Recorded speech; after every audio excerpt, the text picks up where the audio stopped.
성도가 싸워야 할 적. 유다서 1장 1절로 4절 말씀. 예수 그리스도의 종이요 야고보의 형제인 유다는 부르심을 받은 자 곧 하나님 아버지 안에서 사랑을 얻고 예수 그리스도를 위하여 지키심을 받은 자들에게 편지하노라.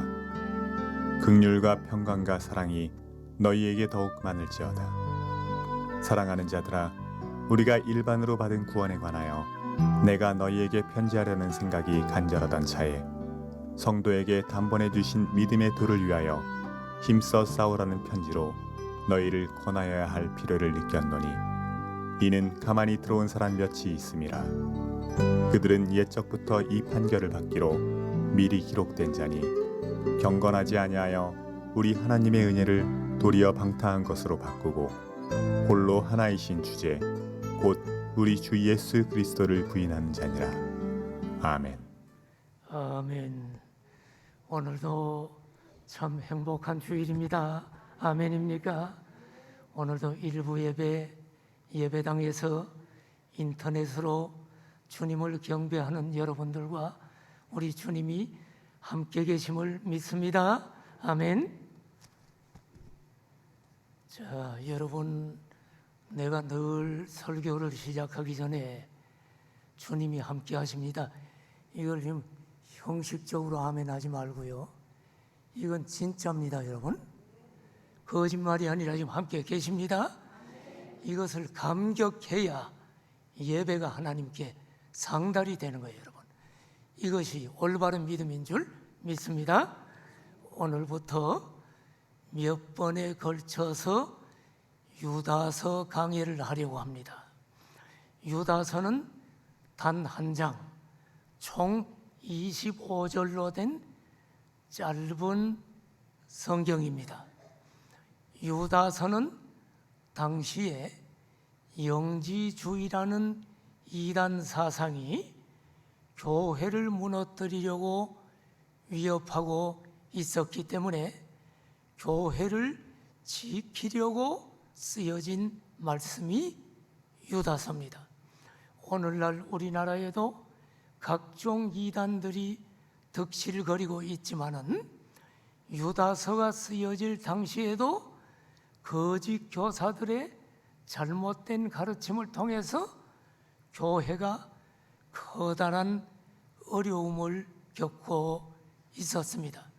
특별히 당시에 영지주의라는 이단은 교회 공동체를 파괴하던 커다란 적이었습니다. 오늘은 서론적인 말씀과 함께 성도가 싸워야 할 적이라는 제목으로 하나님의 말씀을 전하려고 합니다. 먼저 유다서의 이해를 돕기 위해서 서론적인 이야기를 먼저 할 것입니다. 서론적으로 유다서는 누가 썼는가? 유다서는 누구에게 쓴 것인가? 유다서는 언제 어디에서 기록되었는가? 유다서의 기록 목적은 무엇인가? 유다서의 구조와 내용은 무엇인가? 우선 서론적으로 거기에 대해서 살펴보고 본문으로 들어가겠습니다. 자, 첫 번째, 유다서는 누가 쓴 것인가? 저자. 유다서 1장 1절에 보면 예수 그리스도의 종이요 야고보의 형제인 유다는, 맨 끝에 보면 편지하노라. 누가 썼어요? 에? 유다가 썼지. 유다서의 저자는 유다입니다. 그런데 신약 성경에 유다라는 이름이 7명 정도 등장해. 지금 다 그거 공부할 필요는 없고요. 여러분이 잘 아는 예수님을 은 30을 받고 예수님을 팔았던 예수님의 제자 누구요? 이름이? 가룟 유다. 분명히 유다서는 가룟 유다가 쓴 것은 아니야. 그건 성경이 될 수가 없어. 가룟 유다가 아니야. 그러면 7명의 유다 중에 여기 본문에 보니까 야고보의 형제인 유다가 썼다고 했는데, 야고보의 형제 유다는 단 한 명뿐. 누굴까? 예수님의 동생이자 야고보의 형제인 유다입니다. 참고로 예수님의 동생이 몇 명일까? 4명입니다. 예수님의 동생은 마태복음 13장 55절에 보면 4명의 이름이 뭔지 알아요? 야고보, 요셉, 시몬, 유다. 참고적으로 알아두십시오. 자, 유다서의 저자는 이렇게 정리합시다. 유다서의 인간 저자는 예수님의 동생이자 야고보의 형제인 유다이며, 원 저자는 하나님의 성령으로 감동됐기 때문에, 성경이기 때문에 하나님이시다.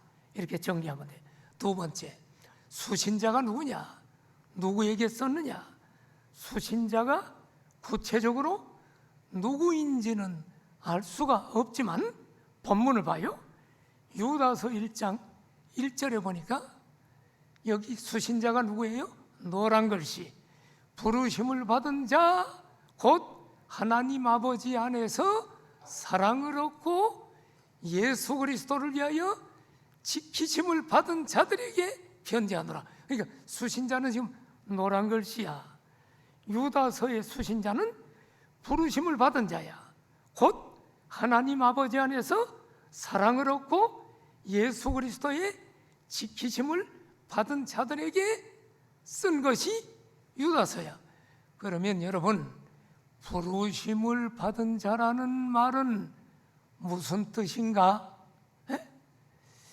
부르심을 받은 자 설명하기 전에 여러분은 지금 하나님의 부르심을 받은 자만 하면, 자, 부르심을 받은 자는 바로 성도야.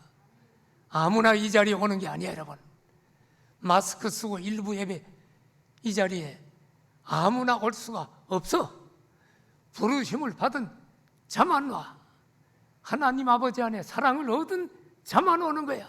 그 사람은 그리스도를 위하여 하나님이 반드시 지키신대. 이것은 굉장히 중요한 구원론이니까 좀 이따 본문을 강의할 때 조금 더 설명을 할 것이고, 자, 여기서 유다서를 받는 수신자는 부르심을 받은 자다. 이 말은 어떤 의미인가? 이 말은 잘 들어요. 영원 전에 하나님의 택함을 받은 예정된 자라는 말이에요. 그 택함 받은 예정된 자가 어느 날 복음 전도를 통해 부르심을 받고 그리스도를 믿게 된 것입니다. 유다서는 바로 이 부르심을 받은 자에게 쓴 서신이요 하나님의 말씀입니다. 유다서를 여러분 읽어보면 구약의 내용이 많이 나와. 짧은 한 장이지만 구약의 내용이 많이 나오는 것으로 보아서 수신자는 1차적으로는 팔레스타인에 있는 유대인 그리스도인들이 수신자야. 구약을 유대인들이 잘하니까 유대인이다가 예수 믿게 된 그리스도인들이 수신자입니다. 그러나 수신자를 넓게 보면 세계 도처에 흩어져 있던 그리스도인들을 상대로 쓴 공동서신이다. 이렇게 정리하면 돼. 자, 정리된 걸 한번 봐요. 다 같이 읽어요. 시작. 유다서의 수신자는 1차적으로는 팔레스타인에 있는 유대인 그리스도인들이요, 넓게는 도처에 있던 모든 그리스도인, 더 넓게 말하면 오늘날 전 세계 예수님 믿는 사람에게 쓴 서신이다. 이렇게 정리를 하면 될 것 같다. 자, 세 번째, 기록 연대와 기록 장소는 어떻게 되는가? 자, 기록 연대가 몇 년인지, 장소는 어딘지를 정확히 알 수가 없어. 기록 연대에 대해서 학자들마다 의견이 달라.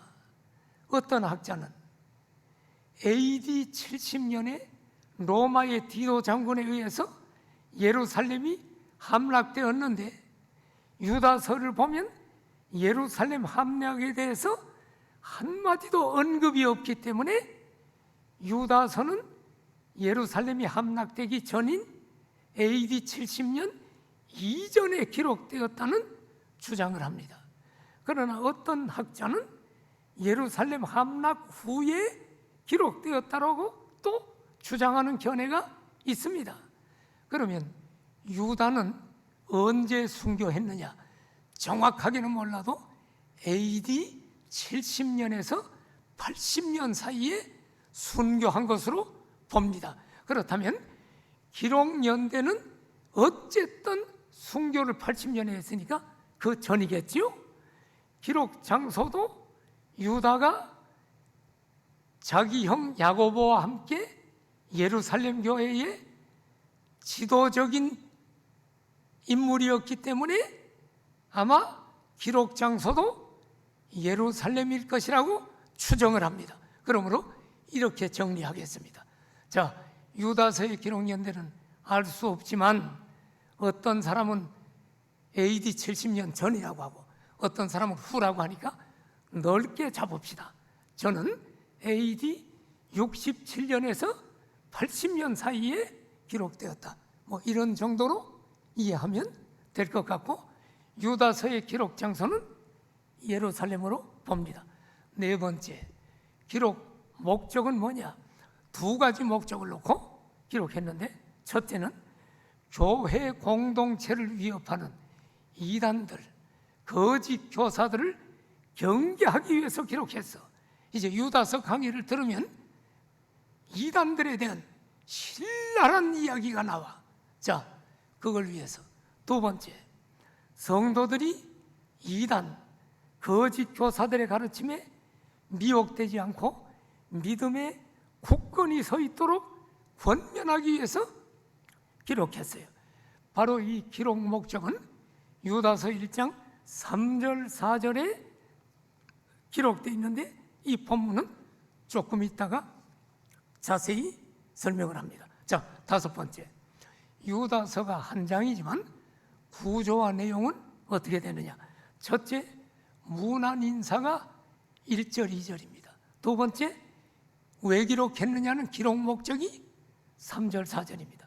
세 번째, 이단들에 대한 죄악과 그들은 심판받을 것이다. 이게 지금 5절부터 16절에 아주 강경하게 기록되어 있습니다.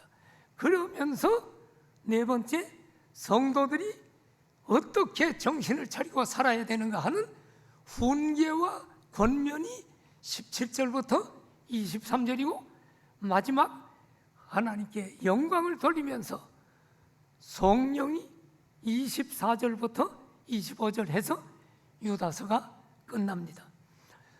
자, 여러분, 나는 지금 여러분들이 주일 설교를 어떤 태도로 듣는지 잘 모르겠는데, 자, 봐요. 참 이 목회자는 늘 안타까움이 있어. 이렇게 이제 강의를 하면 연세가 많은 분들이나 이런 거 싫어하는 사람이 있어. 어느 교회나 그런 목사를 싫어하는 사람이 있어. 내가 이거 잘 알아. 나는요, 어떻게 설교하면 성도들이 나를 굉장히 좋아하는 것도 알아. 그런 설교 좀 할 수가 있어. 나는 지금 이런저런 방법을 다 터득하고 있는 사람이야. 그러면 내가 왜 굳이 이렇게 저자는 누구며 이런 것을 지금 할까? 우리 교회는 말씀과 성령으로 충만해야 돼.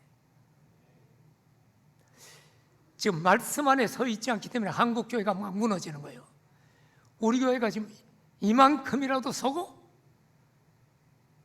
2년 반이 넘도록 코로나 전국 시대 다른 교회 뭐 헌금 줄어들었다 하는데 우리 교회가 지금 여러분 안 줄어드는 이유가 지금 우연이 되는 걸로 생각하면 안 돼. 나는 그렇게 목회를 해왔어. 지금 여러분 보세요. 내가 뭐 강의했죠?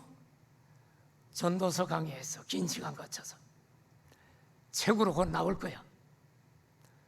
자, 베드로 전후서 강의에서 데살로니가 교회가 고난 속에서도 너무너무 아름다운 교회이길래 기도하는 마음으로 데살로니가 전후서를 강의했어. 그 다음에 시대가 악해서 마지막 죽음 전에 사도 요한 1, 2, 3서를 쓰면서 성도들과 교회를 지키려고 몸부림친 요한 1, 2, 3서를 끝냈어. 이제 오늘 유다서를 한단 말이야. 자, 여러분, 내가 분명히 얘기하건대 설교를 집중해서 지금 본문 하나하나를 잘 들은 사람은 미안하지만 어디 가서 다른 설교 다 들어도 여러분 소용없어. 이렇게 자세하게 설명하는 경우는 없어. 그냥 성도들 은혜 받도록 해. 그럼 성도들이 좋아해. 그런데 나중에 성숙이 없어. 나는 우리 성도들이 그런 얕은 신앙을 갖지 않기 위해서 본문 1절부터 이 단어가 무슨 뜻인가 다 원어를 가지고 설명을 했어. 그러니까 여러분들이 지금 이거를 잘 듣고 여러분들이 들은 전도서부터 읽어보면 여러분은 놀라운 하나님의 은혜가 분명히 임할 거야. 지금은 몰라. 나중에 목사님 너무너무 고맙습니다. 말씀을 바르게 알게 됐고 분명히 섰습니다. 나는 그런 고백이 있을 날이 믿습니다. 그러니까 지금 집중하고 들어보세요. 유다서 불과 지금 몇 차례 안 하면 한 장이니까 끝나잖아. 그럼 책 한 권을 띄는 거야. 아하, 이전에는 무슨 소리인지 몰랐는데 이제 알겠네. 자, 유다서 본문을 구체적으로 살펴봅시다. 1장 1절. 자, 눈 감고 있고 고개 숙이고 그분들은 많은 손해보는 거예요. 여러분이 얼마나 이게 귀한 시간인지. 강단에서 지금 목사는 이 설교 한 편 준비를 위해서 일주일 동안 지금 얼마나 많은 시간을 지금 여기다가 지금 쏟고 있는지, 내가 지금 얼마나 많은 책을 보고 행여나 내가 실수할까봐 여러분, 내가 지금 10권, 20권 책을 보는 게 아니요. 지금 이 설교가 굉장히 많은 것을 다 검토하고 여러분 하는데, 여러분은 잠깐 30분 들으니까 가볍지만 나는 지금 온 피를 짜내서 여러분 지금 설교를 하고 있는 거예요. 그러니까 원숙한 성도가 되길 원하는 분들은 잘 집중해서 듣기를 축복합니다. 자, 1장 1절. 자, 예수 그리스도의 종이요 야고보의 형제인 유다. 유다가 유다서를 썼다고 얘기를 했어요. 자, 이 구절을 조금 더 설명할게요. 유다서의 저자는 예수님의 동생이자 야고보의 형제인 유다라고 말씀드렸어요. 그러면 왜 성경에 예수 그리스도와 야고보의 형제라고 자기를 소개하지 않고 예수 그리스도의 종이요 야고보의 형제라고 유다는 소개했을까? 예수님 동생이잖아. 그러면 나는 예수님의 형제요 야고보의 형제요 이러면 얼마나 권위가 있을까? 이런 거 의심 안 해봤어요? 이런 거 생각하면서 성경 안 읽고 그냥 성경 읽고 그냥 끄떡끄떡 교회 왔다가 자다가 가요? 10년 20년? 하나님 앞에 가면 너 맨날 그렇게 교회 다니다 왔니? 어떤 사람은 말씀을 사모하고 엄청난 상급을 받는데 어떤 사람은 하늘 날아가서 너는 상급이 없어. 이 날이 나는 다가올 것을 생각하면 안타까운 심정으로 강단에서 피를 토한다 이 말이에요. 자, 여러분, 왜 예수님의 종이라 그랬나? 여러분 들어봐요. 예수님의 다른 형제들도 마찬가지지만 유다는 예수님의 지상사역 중에 공생의 기간 중에 예수님의 신성을 믿지 않았어. 예수가 하나님이고 구원자라는 걸 믿지 않았어. 왜? 형제들하고 같이 자랐잖아, 한 집에서.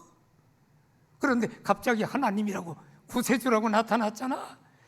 오히려 예수님이 귀신 들려서 미쳤다는 소문을 듣고 친족들과 함께 예수님을 붙들려고 했어, 이 형제들이. 그러나 예수님이 부활하신 후에 예수님은 그의 형제인 야고보에게 부활의 몸으로 나타나셨어. 이게 고린도전서 15장 7절에 다 나와요. 성경 다 찾을 수 없지만 시간상. 그 뒤에 유다도 역시 예수님께서 단순히 내 육신의 형제가 아니라 구세주 예수 그리스도이심을 믿게 되었습니다. 그는 예수님의 부활과 승천을 직접 눈으로 목격하고 예수님께서 하나님의 아들 그리스도이심을 확신하고, 아하, 나하고 그냥 육신의 형제가 아니었구나, 어머니 뱃속에서 나왔지만 성령으로 잉태된 우리 구세주 하나님이시구나, 이것을 확신하고 예수님이 승천한 후에 사도들과 함께 마가의 다락방에서 기도에 힘썼습니다. 이게 사도행전 1장 13절 14절에 나와. 지금 성경은 지금 시간상 다 안 찾아. 그러므로 유다는 자신을 소개하면서 본문을 다시 봐, 자기를 예수님의 형제라고 얘기하지 않고 자기는 그리스도의 종이라고 지금 얘기하는 거예요. 예수님과 지금 단순한 여러분 형제가 아니야. 그리고 바로 예수 그리스도는 그에게 주님이 된다는 뜻입니다. 그분은 주님이요 나는 종이다, 그 표현입니다. 그리고 유다는 자신을 야고보의 형제라고 소개하는 것은 야고보가 초대 예루살렘 교회의 유명한 감독이었습니다. 오늘날로 말하면 예루살렘 교회 담임 목사님이란 말이야, 당회장이란 말이야. 그렇기 때문에 자기는 야고보의 형제라고는 소개를 하고 있습니다. 유다 자신도 그의 형제 야고보와 함께 초대 예루살렘 교회의 지도적 역할을 감당했음을 보여주는 표현입니다. 자, 이제 우리 수신자에 대해서 좀 이야기하려고 하는데, 다시 이제 유다서 1장 1절 그 다음 보십시오. 수신자가 누구냐? 부르심을 받은 자, 사랑을 얻은 자, 지키심을 받은 자. 자, 이것도 무슨 말이에요? 그냥 읽었죠. 이거 읽으면 심장이 막 뛰어야 되는데, 눈물이 막 나야 되는데, 성경을 그렇게 읽었나? 모르니까 그렇게 못 읽었지. 자, 유다서의 수신자를 세 가지 표현으로 기록하고 있어. 부르심을 받은 자, 아버지 하나님 안에서 사랑을 얻은 자, 예수 그리스도를 위하여 지킴을 받은 자. 다시 말해, 유다서의 수신자는 하나님의 부르심을 받고 하나님의 사랑을 얻고 하나님의 지키심을 받는 모든 그리스도인들을 가리킨다 말씀을 드렸어. 그러면 이 세 가지 표현의 의미가 뭘까? 이 말은 바로 하나님의 부름을 받았다. 이 말은 우리가 구원받은 것은 하나님께서 우리를 택하셔서, 다른 말로 하면 예정론 들어봤죠? 우리를 창세전에 예정하셔서 불러주셨기 때문에 하나님을 아버지로 모시는 사랑을 얻게 되었다는 이 말입니다. 한 걸음 더 나가서 하나님께서는 택한 백성을 그리스도께서 재림할 때 온전한 구원이 완성되는데, 그때까지 택한 백성을 붙들고 지켜주신다는 거야. 아멘입니까? 그러므로 여러분, 정말로 구원받은 사람은 구원이 없어지지 않아. 이게 장로교 교리의 핵심인데, 이걸 알아야 여러분이 장로교인이지. 정말로 구원받았습니까? 하나님이 여러분을 붙들고 끝까지 구원을 완성하심을 믿으시기를 축복합니다. 여러분, 여기에 대해서 자꾸 질문해. 사람들이, 아니 하나님이 다 예정해놨냐? 여기에 대해서는 반발해. 나도 한때 굉장히 반발했던 사람이야. 하나님이 뭐 누구를 구원하기로 예정하고 누구는 버리기로 예정하고 그런 하나님이 어디 있어? 나 안 믿어. 내가 교회를 얼마나 싫어했는지 몰라. 그것 때문에. 그래서 여러분, 이걸 싫어했는데 싫어하든 말든 우리는 내 생각으로 믿는 게 아니라 성경대로 믿는 거야. 그러면 성경을 봐. 사도 바울이 말한 구원론을 여기서 재차 확인할 수 있는데 로마서 8장 30절. 자, 사도 바울이 로마서에 뭐라 그랬어? 여기 구원에 대한 시작부터 완성까지를 써놨는데 거기 보니까 미리 정하신 그들을 또한 뭐라고? 부르시고 그 다음에 부르신 그들을 의롭다 하시고 그 다음에 의롭다 하신 그들을 영화롭게 하신 구원의 순서야. 자, 이것이 신학적으로 이제 용어를 쓰면 첫째, 예정, 부르심, 칭의, 의롭다함, 칭의, 그 다음에 영화. 이게 구원의 완성이야. 언제 우리는 영화를 누릴까? 주님 재림할 때 이 몸이 호련히 변화될 줄 믿습니다. 죽은 자가 부활해서 영원히 사는 영화로운 몸이 될 줄 믿습니다. 그때 구원의 완성이야.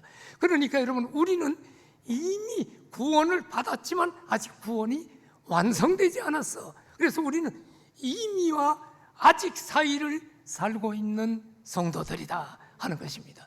우리 육체가 완전히 영화롭게 되는 것은 미래에 주님이 재림할 때까지인데, 그러면 그 구원을 누가 지키느냐? 하나님이 택한 자를 지키신다. 이것이 성도의 구원의 시작부터 완성까지의 내용입니다.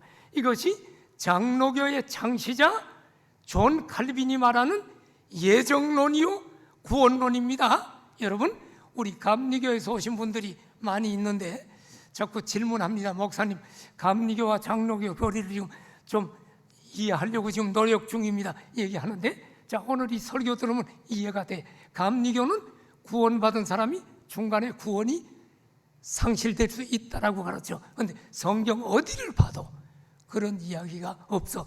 하나님이 예정해 놓고 잃어버린다? 그러면 하나님은 하나님이 아니야. 하나님이 선택했는데 놓친다? 절대로 그런 하나님은 믿을 필요가 없어. 하나님은 우리를 창세전에 예정했기 때문에 우리를 불러 구원시키시고, 그 구원도 내가 믿은 것이 아니라 믿음을 하나님의 은혜로 선물로 줘서 믿어져서 이 자리에 있는 줄로 믿습니다. 이거 분명히 알아야 여러분 신앙이 바로 서는 거예요. 구원받은 성도는 딴짓하면 지옥 가는 건 아닌데 매 맞게 돼 있어. 무슨 얘기인 줄 압니까? 사생자가 아니니까. 그러니까 딴짓하지 말고 마지막까지 서야 돼. 딴짓하면 매를 때려서 갑자기 불치병을 줘서 사업이 다 망하게 해서 막 자식이 세상 떠나게 해서라도 하나님은 지키신다고 했으니까 끝까지 지켜서 전부의 의지 없어서 손들고 옵니다 할 때까지 지키신다. 자, 이 얘기는 하나님은 구원을 시작하셨고 마지막까지 지키신다. 할렐루야. 자, 이렇게 말씀 듣고 1절 읽으면 성령의 은혜가 와요, 안 와요? 근데 우린 성경 읽을 때 잠잤잖아. 무슨 의미인지를 모르니까. 이것이 얼마나 감동이 되는 얘기입니까, 여러분? 여러분, 하나님은 여러분 우리의 구원이 여러분 시작을 하나님이 하셨기에 참으로 구원받은 성도는 그 구원이 중간에 상실될 수 없음을 가르치고 있습니다. 하나님께서 그 구원이 완성되도록 지키시기 때문입니다. 자, 2절 봅시다. 여기 보면 긍휼, 평강, 사랑이 너희에게 더욱 많을지어다. 세 단어가 나오죠. 여러분, 유다는 영지주의라는 이단의 미혹으로 혼란에 처해 있는 성도들을 위해 하나님께 기도하면서 이 서신을 쓰고 있는 거야. 하나님, 성도들이 이단의 미혹을 이길 수 있도록 긍휼을 베풀어 주십시오. 우리가 이기는 거 아니요. 신앙생활은 다 우리 힘으로 하는 게 아니야. 긍휼을 베풀어 주십시오. 평강을 주십시오. 하나님의 사랑을 더욱 깊이 체험하게 해 주십시오. 이렇게 기도합니다. 요즘 후임 목사님 면접을 하고 있는데 여러 가지 질문을 많이 합니다. 참 흡족한 대답을 하는 분들도 굉장히 너무너무 기쁘고, 어떤 분은 모든 것이 하나님이 하십니다. 교회 부흥도 하나님이 하십니다. 그 말고 다른 방법은 없을까요? 내 안에 있는 신앙과 역행되기 때문에 대답 안 하겠습니다. 굉장히 하나님을 의지하는구나. 우리가 하는 게 아니야. 어느 목사도 내가 교회를 부흥시키는 게 아니야. 공항상상교회 문일규 목사가 부흥시킨 것 아니고 여러분들이 부흥시킨 것 아니야. 미안하지만 열심히 전도하는 분들, 그분이 부흥시킨 것도 아니야. 하나님이 하신 거야. 그러나 인간이 할 일은 있지. 그것이 무엇입니까? 내가 성령으로 충만한 거야. 그런데 이런 답을 해준 분이 있더라고. 깜짝 놀랐죠. 자, 사랑하시는 여러분, 우리가 이단에 넘어가지 않은 것도 내가 자신 있어. 내가 자신 갖지 마십시오. 베드로는 내가 자신 갖다가 실패한 사람이야. 나는 주님을 절대로 배반하지 않겠다. 자신 있습니다. 다 배반해도 나는 배반하지 않겠다. 다 굴기 전에 3번 부인했잖아. 여러분, 긍휼에 하나님의 긍휼이 없으면, 성경 구절 봐요. 긍휼이 없으면 이단에 내가 안 넘어갈 수가 없어. 그래서 유다는 긍휼을 베풀어 주십시오. 지금 기도하고 있는 것입니다. 성도들이 이단의 미혹을 넘어가지 않도록 긍휼 베풀어 주시고 평강 주시고 하나님의 사랑을 더욱 깊이 체험하게 하여 주시옵소서, 이 기도를 하고 있는 거예요.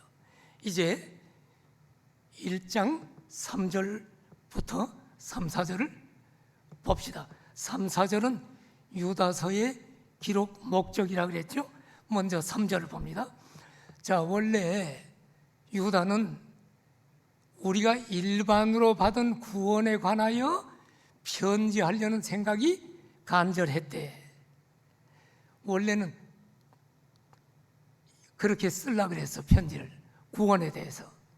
그런데 갑자기 이단들 때문에 이단에 대해서 썼다, 이 얘기인데, 자, 여기 유다서의 기록 목적 중에 하나가 성도들이 이단들의 가르침에 미혹되지 않고 믿음에 굳건히 서 있도록 하기 위해서 썼다.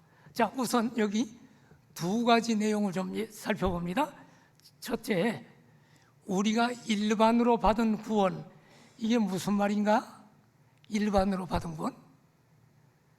일반으로 받은 구원이 있고 특별로 받은 구원이 있나? 이 말은 성도들에게 이단에 미혹되지 말고 믿음에 굳게 서도록 권면하기 전에 우리가 일반으로 받은 구원에 대해 편지를 쓰려고 했다는 말인데, 이 일반으로 받은 구원은 이 말입니다. 우리가 예수님을 믿기만 하면 그 사람이 유대인이든 이방인이든 부자든 가난하든 누구든지 모든 인류에게 공통적으로 주신 구원이라는 뜻이야.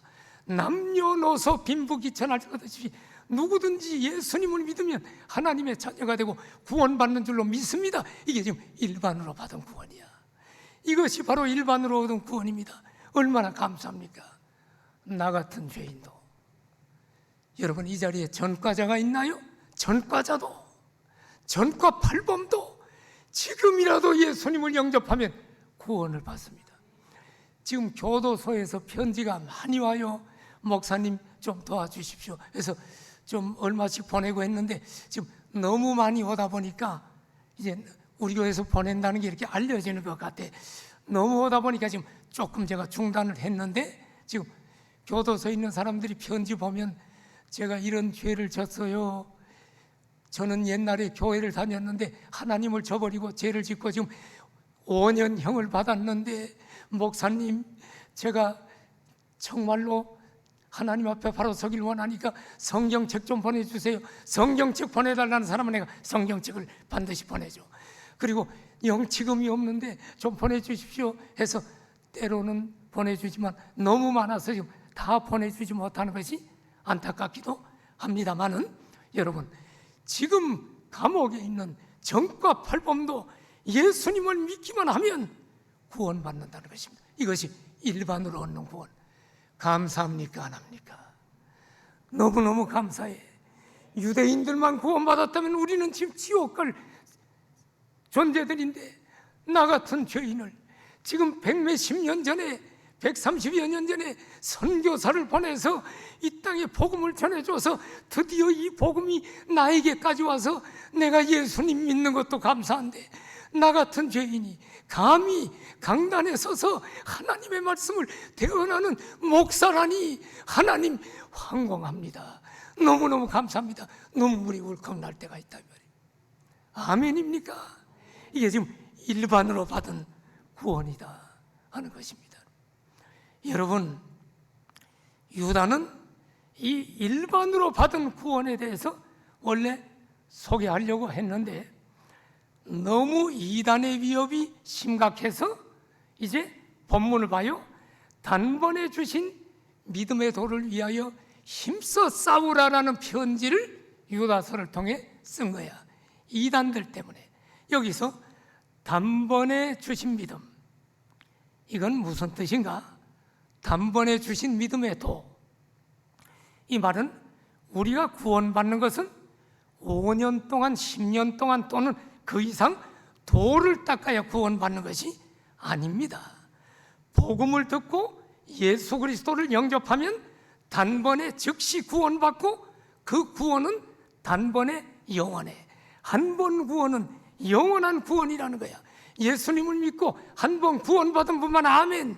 그것은 영원해. 왜? 하나님이 시작하신 구원이니까 영원까지 붙들고 지키시는 줄 믿습니다. 그래서 구원받은 성도들에게는 눈에 지금 육신의 눈으로 안 보여도 천사가 옆에 있는 거야. 천사를 보내서 지금 지키고 있는 거야. 자, 옆에 사람 한번 봐. 천사가 있나? 없는 사람은 가짜야. 있어? 없는 사람 큰일 났어. 지금 천사가 있게 돼 있어. 수호 천사가 있게 돼 있어. 지금 내 옆에도 천사가 강단에 많아. 보여요? 이렇게 얘기하면 또 비영적인 사람은 이단이라고 하네. 이단이라고 하는 사람은 나하고 공개 토론해. 신학적으로 자신 있는 사람. 성경은 성도들을 지키는 천사가 존재가 있다고 이야기합니다. 아멘입니까?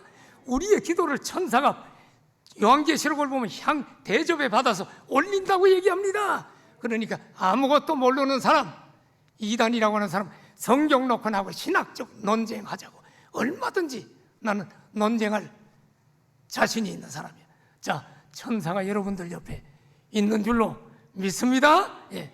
자, 예수님의 십자가 속죄 사역은 단 한 번으로 영원한 효력이 있는 겁니다. 누구든지 예수님을 믿기만 하면 단번에 죄 용서받고 단번에 법적으로 의롭다 칭함을 받아요. 예수님께서는 우리가 예수님 믿었는데 죄를 또 져.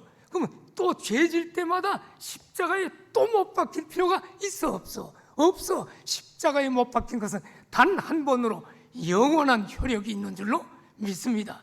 단 한 번의 속죄 사역으로 우리의 구원을 완성한 것입니다. 그러므로 여러분, 우리는 예수님을 여러 번 영접하면 안 돼. 제가 어떤 교회를 보니까 예수님 영접했는데 또 영접시키대. 영접했지만 죄 지은 사람 지금 또 다시 영접하도록 일어나요. 이거는 신학적인 이단이야. 또 영접하면 안 돼. 그건 한 번 구원을 하나님 말씀을 안 믿는다는 거야. 한 번 영접하면 단번에 우리는 구원받아. 이것이 여러분 오늘 성경에 단번에 여러분 받은 믿음의 도라는 얘기입니다. 예수님을 단 한 번 영접하면 모든 죄 용서받고 구원받은 것입니다. 그러나 우리가 예수님을 믿고 나서도 죄를 지어야 안 져요? 짓죠? 지을 때는 예수님을 영접하는 게 아니고 죄를 고백해야 돼. 죄를 고백하는 것은 구원받기 위해서가 아니야. 구원은 받았는데 뭐가 안 이루어져? 하나님과의 풍성한 교제가 안 이루어지고 가운데 담이 쌓이게 된단 말이야. 의롭게 되기 위해서 죄를 고백하는 것이 아니고 예수 믿는 사람이 죄를 고백하는 것은 성화를 위해 죄를 지을 때마다 끊임없이 고백해야 되는 줄로 믿습니다. 그래서 오늘 우리는 예배를 시작하면서 다 같이 우리 죄를 고백합시다. 이렇게 여러분 고백하는 거예요. 여러분, 내가 치러야 할 죄값을 내 대신 지시고 십자가의 제물이 되신 예수님, 이 예수님을 영접하면 모든 죄가 용서받고 구원받습니다. 여러분, 이것이 기독교의 복음입니다. 그럼 여러분은 예수님을 영접하셨죠? 그러면 구원을 받았어. 얼마나 감사한 일이요.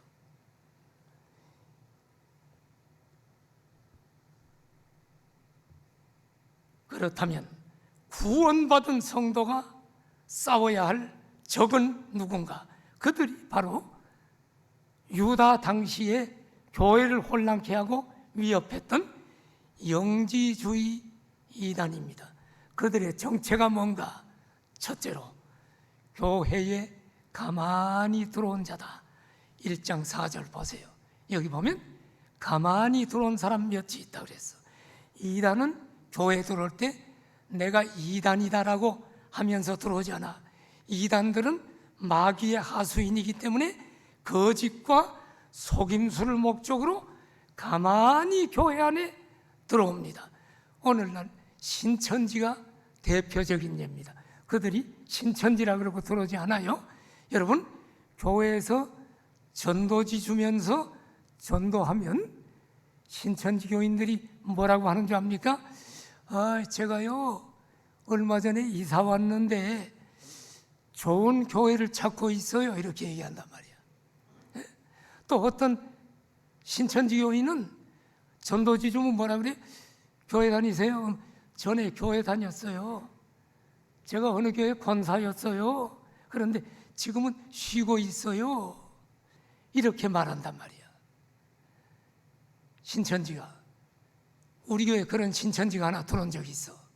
부침개를 주니까 부침개 먹어. 그래서 우리 전도팀들이 교회 다니세요. 그러니까 옛날에 여의도 순복음교회 좀 다니고 권사까지 했어요. 근데 지금은 안 나간 지 오래됐어요. 슬쩍 이럽니다. 안 나간 지 오래됐다니까 우린 전도하잖아요. 그랬더니 그 다음 주 등록 카드를 냈어. 그리고 구원의 확신반부터 들어왔어. 그랬더니 사람들 연락처를 갖다 적더니 신천지로 데려가려고 몇 사람을 접촉하는 걸 우리가 정보를 듣고 막았어. 자, 여러분, 가만히 들어와. 우리가 전도지 주면 그런 이야기 하다가 우리가 이제 뭐라 그래요?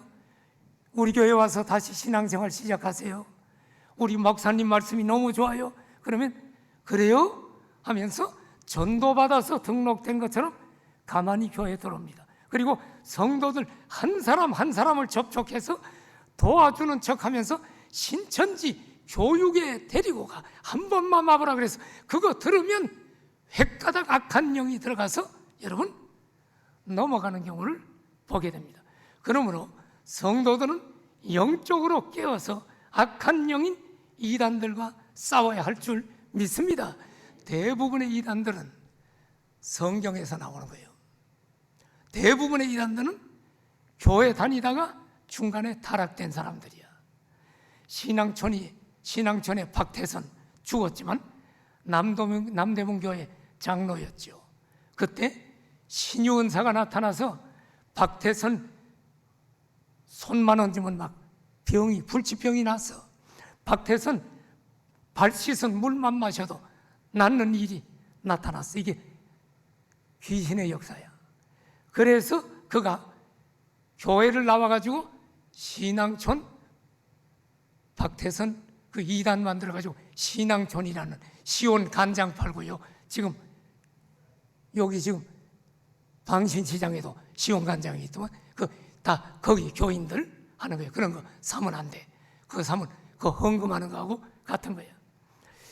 이단들은 다 성경을 아는 자입니다. 알기는 알지만 제대로 해석을 하지 않아. 성경 해석법을 모르는 거야. 해석을 몰라. 살짝 비틀어서 해석을 해요. 그래서 이단은 주로 뭘 가지고 하느냐? 정통신학에서 여러 가지 해석이 있는 어려운 책을 가지고 주로 성도들을 미혹하는데, 어려운 책이 뭘까? 요한계시록. 그래서 신천지 이만희는 요한계시록을 가지고 주로 합니다. 이단은 여러분 우리와 같은 찬송 곡조를 불러요. 예? 나 같은 죄인 살리신 곡조가 똑같아. 내 주를 가까이 하게 하면 곡조가 같아. 근데 가사가 달라. 가사가 문선명이를 찬양하고 가사가 이단을 찬양해. 그래서 이단에서 온 성도들이 찬송가 부를 때마다 혼란스럽대. 이단에서 우리 찬송을 많이 불렀는데 자꾸 옛날 가사가 생각나는 거야. 근데 우리 가사는 주님을 찬양하는 건데 옛날에는 문선명을 찬양하고 이랬단 말이야. 여러분, 그래서 헷갈린다 이런 이야기를 합니다. 자, 성도 여러분, 가만히 들어온다. 이단의 정체 두 번째, 경건하지 않은 자들이다. 유다서 1장 4절, 경건하지 아니하다. 이단들은 대체로 불경스러운 자들입니다. 육체적인 음란을 조장합니다. 유다서의 기록 목적 중 중요한 목적이 바로 이런 이단 거짓 교사를 경계하기 위함입니다. 유다서가 쓰여질 당시 교회는 영지주의라는 이단으로 말미암아 심각한 신앙의 위기를 맞고 있었습니다. 그들은 교회에 가만히 들어와서 성도들을 불경건하도록 유혹했어. 어떻게 유혹했는가? 그들의 정체 세 번째, 하나님의 은혜를 방탕한 것으로 바꿨어. 다시 유다서 1장 4절을 봐요. 여기 보니까 하나님의 은혜를 방탕한 것으로 바꾸고, 여러분, 우리는 행위로 구원받는 거 아닙니다. 하나님의 은혜로 믿음으로 구원받는다는 것이 복음 진리의 내용입니다. 여러분, 우리는 하나님의 은혜로 믿음으로 구원받았다는 것을 믿으십니까? 아멘입니까? 그런데 이단들은 우리가 행위로 구원받는 것이 아니라 하나님 은혜로 구원받았으니 행위는 어떤 죄를 짓는 행위를 하더라도 구원이 안 없어진다고 묘하게 가르쳤단 말이야. 행위로 구원받지 않는다는 이 하나님의 은혜를 방탕으로 만들었다 이 말이에요. 그래서 성도들을 음란과 방탕으로 이끌었어요. 이들 영지주의자들은 영혼은 선하고 물질은 악하다고 하는 이원론주의자들이기 때문에 영혼의 구원은 육체와 상관이 없다고 가르치면서 성도들에게 육체적으로 음란하게 하고 죄 져라 이렇게 해. 그래도 육체가 죄진 거지 영혼은 구원받은 거야. 바로 유다 당시에는 이 도덕 폐기론자들, 쾌락주의자들, 무율법주의자들의 이단들이 판을 치고 있었어. 영지주의도 여러 가지 형태가 있는데 특별히 이 당시는 육체적인 죄를 짓도록 하는 도덕 무용론, 도덕 폐기론을 주장하는 자들이 있었기 때문에 지금 붓을 들어서 유다서를 강경하게 쓴 것입니다. 하나님의 은혜를 방탕한 것으로 바꾸는 자들이었다. 넷째로, 이들의 정체는 뭡니까? 우리 주 예수 그리스도를 부인하는 자들이다. 다시 1장 4절. 자, 홀로 하나이신 주제, 곧 우리 주 예수 그리스도를 부인하는 자. 예수님은 홀로 한 분이신 주제, 절대 주권을 가지신 하나님이십니다. 아멘이죠? 그런데 영지주의 이단들은 우리 주 예수 그리스도의 신성을 부인하고 성육신을 부인했어요. 하나님께서 어떻게 악한 육체를 입고 올 수 있는가라고 하면서 예수님의 성육신을 부인한 것입니다. 예수님의 신성이나 인성 둘 중에 하나를 부인하면 이단입니다. 그러나 영지주의 이단들은 예수 그리스도의 신성과 인성 모두를 부인한 것입니다. 마지막 다섯 번째, 이단의 정체, 영지주의의 정체, 그들은 심판받기로 정해진 자들이다. 자, 1장 4절 또 봐요.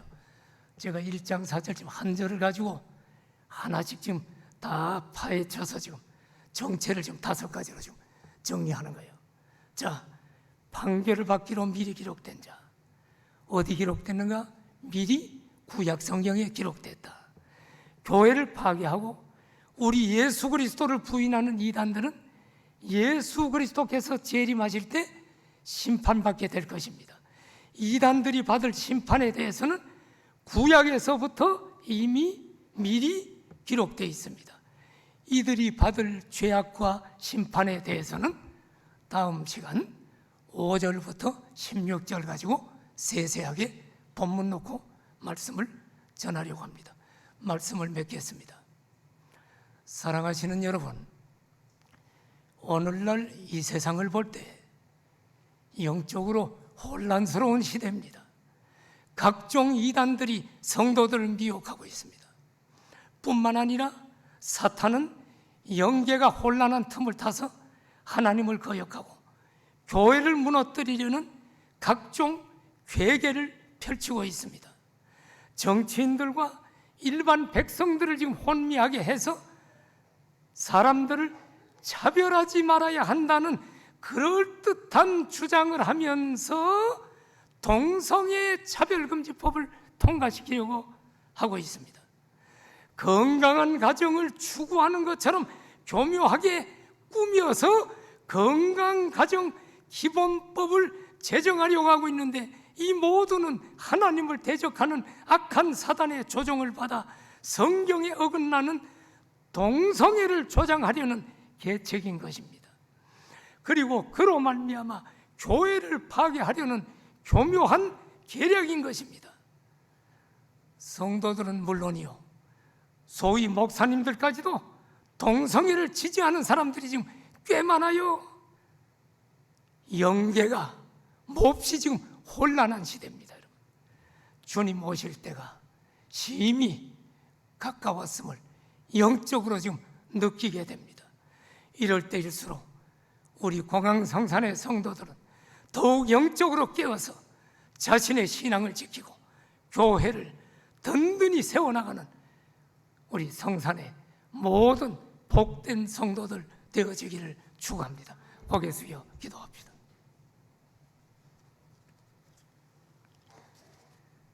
성도 여러분, 함께 기도해요. 이 시대는 영계가 혼탁한 시대입니다. 교회 직분을 맡은 자들도 영이 어두워요. 내가 볼 때 목사 안수 받은 분들도 영이 어두운 사람이 도처에 있어요. 하나님, 우리 교회 사랑하셔서 영적으로 밝은 빛을 비춰 주십시오. 말씀 안에 굳건히 서서 영분별의 은혜를 주십시오. 아멘. 그리고 지금 이단들이 판을 치는 건 한국교회 책임인데, 우리가 서로 사랑을 베풀고 주님의 사랑을 전하는 자들이 되게 하여 주옵소서. 아멘. 통성으로 기도합시다. 할렐루야. 하나님 아버지 감사합니다. 하나님, 오늘 유다서 강해를 시작하면서 오늘 서론적 이야기를 하면서 1절부터 4절까지 말씀을 다루었습니다.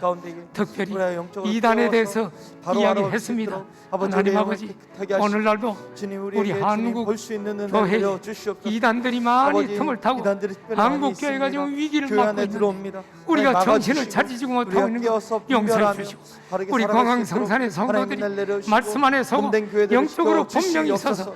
항상 목회자 중심, 교회 중심으로 든든히 서는 좋은 성도들, 알곡 성도들로 가득 채워 주시옵소서. 예수님 이름으로 기도드립니다. 아멘.